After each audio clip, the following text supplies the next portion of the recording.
In this video, I'm going to show you how to reset your Hinge algorithm so it'll show you an entirely new set of people. This works for any gender and often leads to you getting a bunch of new matches. The problem with the algorithm is that it starts to pick up on what you like, but sometimes it doesn't do the best job of it. So maybe it thinks you like something that you don't and it keeps showing you the wrong people. So you can reset this completely, and I'm going to show you how. First, go to your profile icon in the bottom right corner. Next thing you want to do is tap on settings.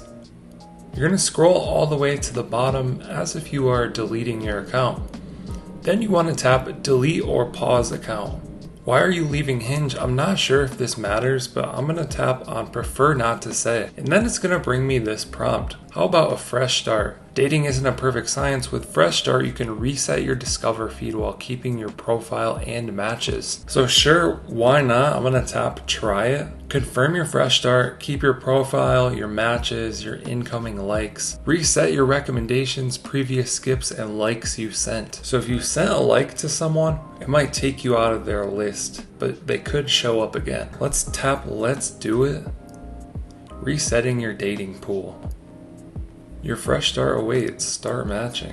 Wow, this is taking a really long time. I'm going to close the app and open it back up. So there we go. Got some new people coming in. Should be completely different. Hope you guys enjoyed this tip. Let us know what you think down in the comments below. Like and subscribe if you want to see more videos like this. Thank you guys for watching. I'll catch you in the next one.